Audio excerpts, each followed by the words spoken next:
What's up guys, Alex from Maximum Charge. Welcome back to the channel, and if you are new here, welcome. Today we're going to be doing a channel update, talking about all the future videos and a lot of the future projects that we're going to be working on. And I'm going to do a fun AMA, Ask Me Anything question and answer section at the end of the video. And I am also answering an important question, some of you guys might find it important, at the end of the video that might even cause you to unsubscribe from this channel. So stay tuned until the very end so you don't miss anything. And by the way, today we are on an incredibly insane e-bike. The eCells Monstar. This thing can go almost 50 miles an hour. Watch this, guys. Watch how fast this bike can go. This is crazy. Watch the speedometer. Look at this. So we're tucked down and the speedometer is accurate. 48, 49. Wow. Look at this. This is insane. All right, here we go. Slight downhill part. 49.6 miles an hour on the speedometer. And I did double check to see if the speedometer is accurate. It is. That is wild. Wow. I just got this bike. I'm testing it out. This is the very first ride. So I want to make sure on its main voyage, we adjust anything we need to adjust. So it is good to go for future videos. And as you can tell, I've got some notes out here. That way I don't miss any important details. So let's talk about what we're going to be doing on this channel as it continues to warm. Oh, I gotta turn this thing down. Too much power. So as it continues to warm up in New England, we've got a lot of exciting e-bikes that we're going to be riding, including this one, this eCells Monstar. By the way, if you guys want to check it out, link in the description below. Use my coupon code MAX100, save yourself $100. I'm also going to try and do a little bit more traveling this year. And what I mean by that is I want to visit some other e-bike YouTubers, and I want to visit some maybe some other e-bike and e-moto dealerships to try out some electric motorcycles and other e-bikes. I also want to do some more group riding this year just to meet some other fellow e-bikers as well and make some more fun content, because ultimately the whole reason I started this channel was for fun. I started making videos for fun just because I like it, and it did somewhat turn into a review channel, which is fine. I understand that. I'm still gonna do that because I enjoy that as well.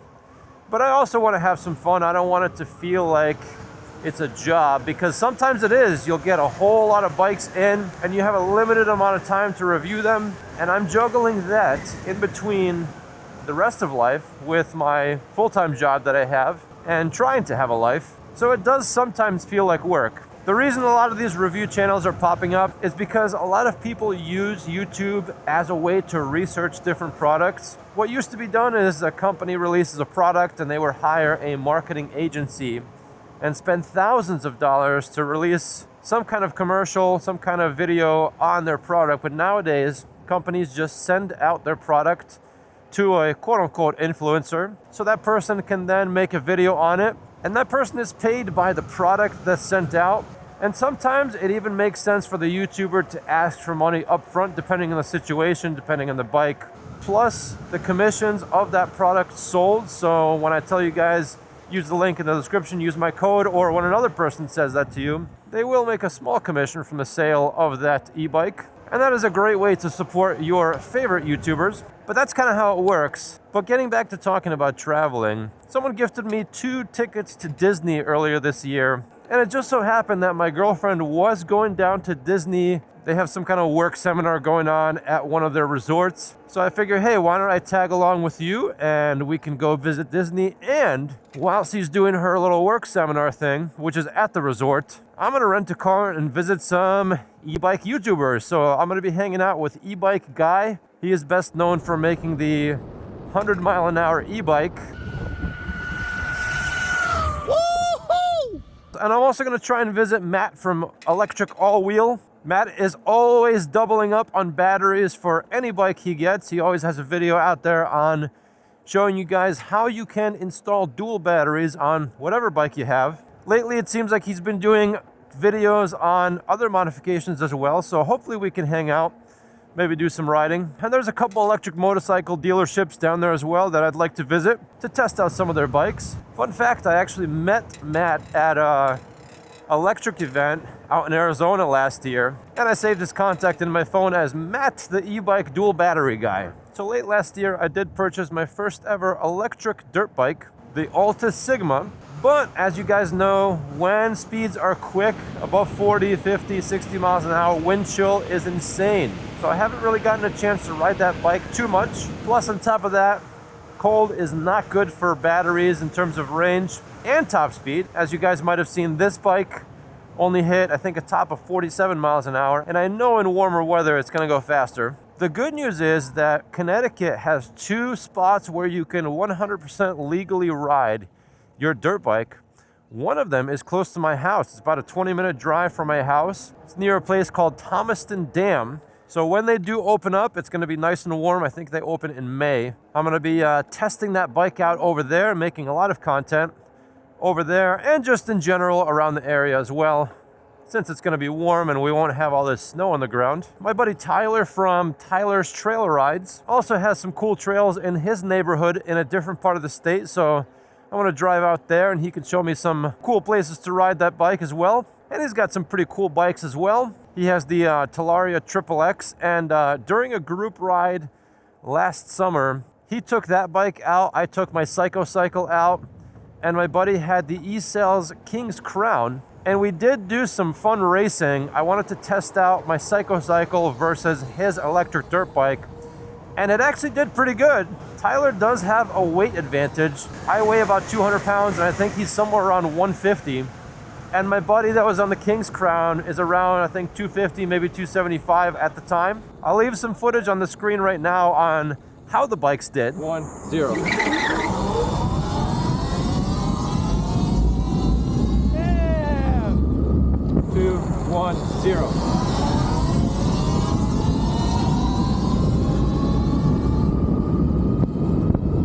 I think if we were the same weight, the race would be much, much closer than it was. So getting back to talking about traveling, I also do want to plan a trip, a little road trip down south to visit my buddy Bruce from I'm Bruce Eclectic, and Michael Moser, I think that's how I pronounce your last name.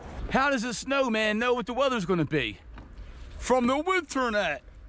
Who is the builder of TOB Bikes, the other bike. Mike is one of the OGs of the e-bike world. He recently threw up a video of him going 60 miles an hour on some e-bike that he built back in the day in 2016.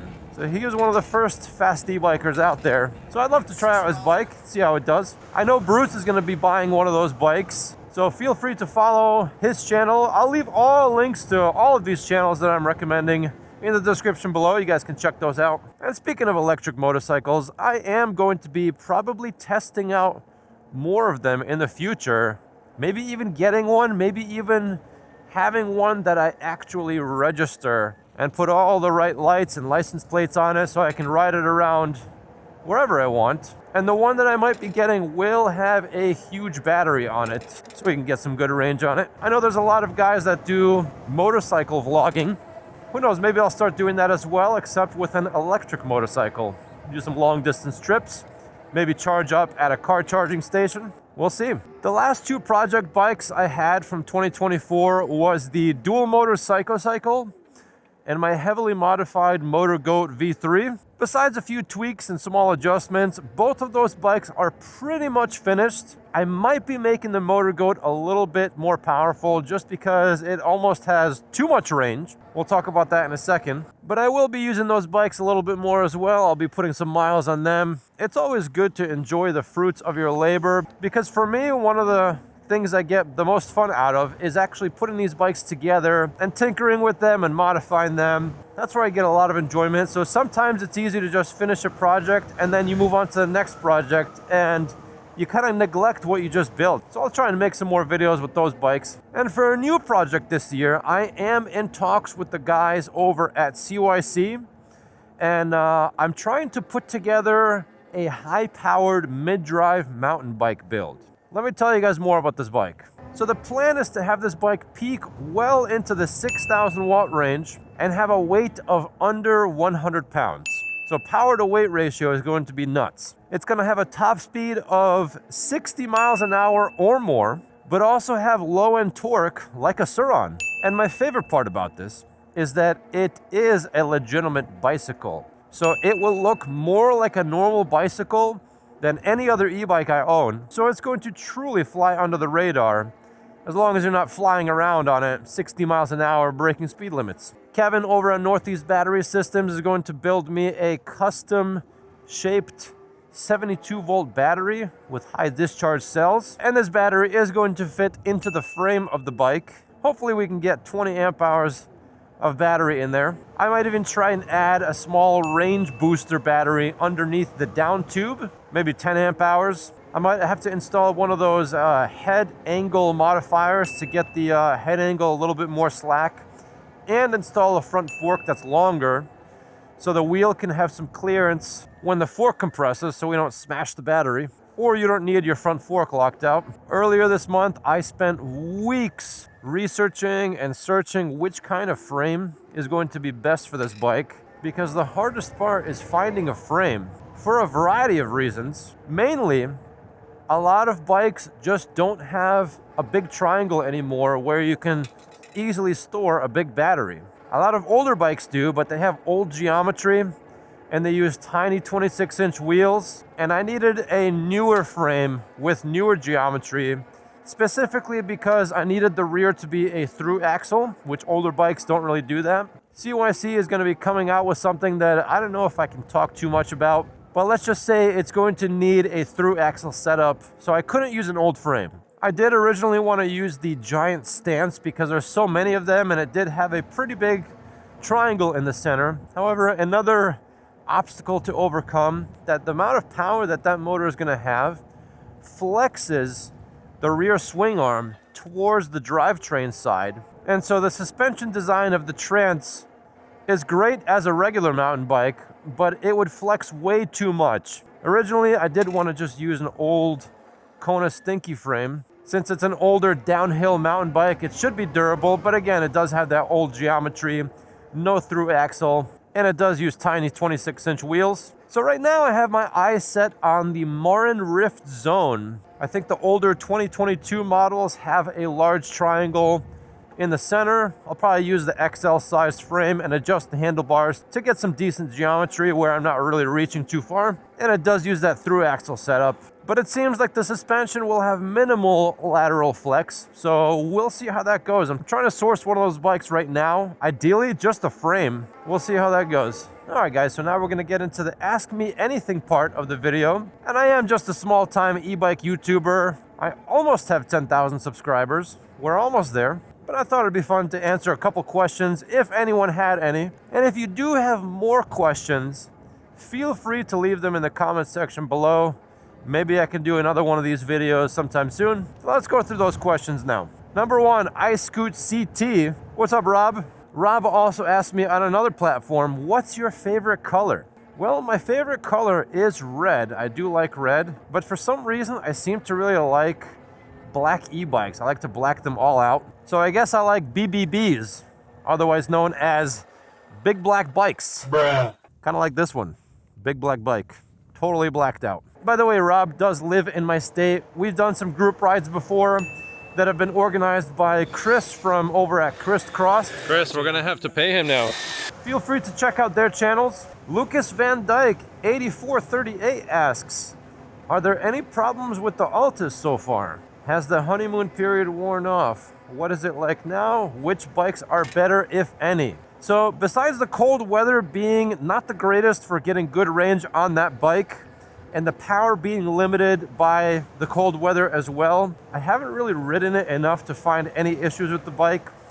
I did speak with Altis to send me the battery reprogramming cable, and that was about a month ago. I think there's only a few set of cables that they can send out, and then the person has to send them back. So I do want to get this battery reprogrammed so that it can unleash full power at colder temperatures. So I suppose the honeymoon period is postponed until it warms up. So my guess is that a week or two from now, it'll be much warmer than it is, and I'll be able to start making videos on that bike. Nicholas McChris asks, Bike Tricks has a competitor for the Wired Freedom and E-Cells step-through 5-star. The bike is the Rogue Hawk FS, so full suspension step-through.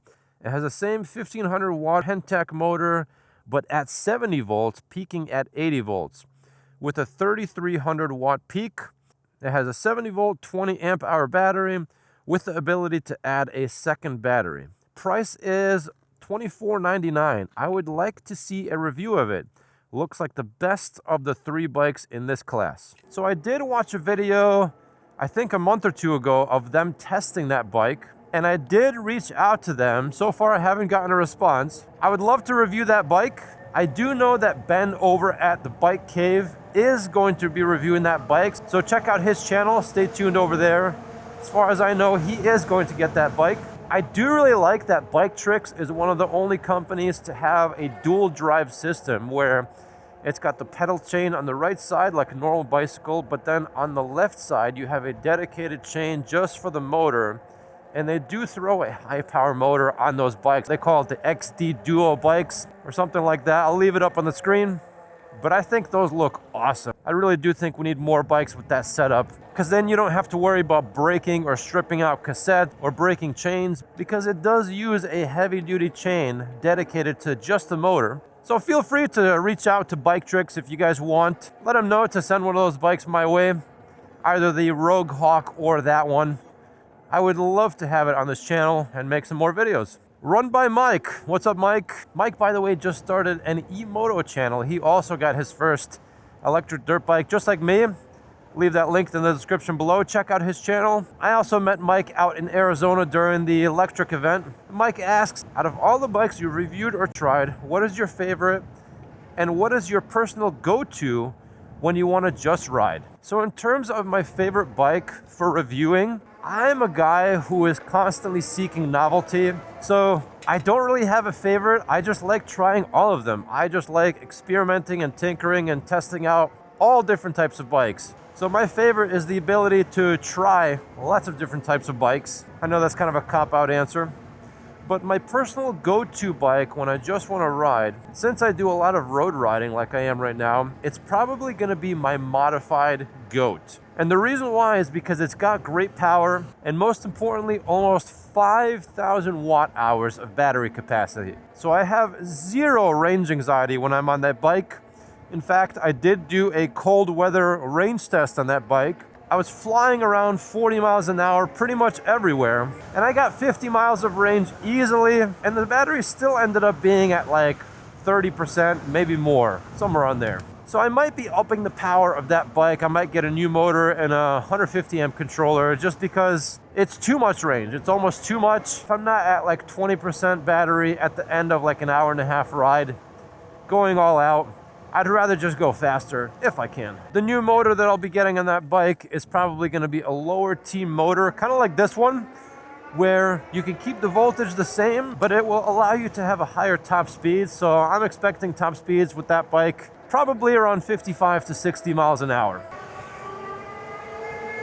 Look at this, just accelerating up this hill. And on that note, I just got this bike that I'm on right now, the eCell's Monstar. This thing peaks at 5,000 watts at a full charge, dual motors, dual batteries, dual suspension. Oh, and by the way, I just did a top speed test on this bike. We topped out at 47 miles an hour, but I am expecting it to get to 50 in the warmer weather. I know a lot of other reviewers did get this thing to pretty much 50 miles an hour. Some people got it to go even faster. So I'll definitely be taking this bike out more often because this thing is just nuts. It's awesome. And I can take this thing off-road as well, whereas the Goat is more of an on-road kind of bike. Tim from over at Shoot the Chit asks, where do babies come from? Well, Tim, the hospital actually has them. You know that window where all the babies are?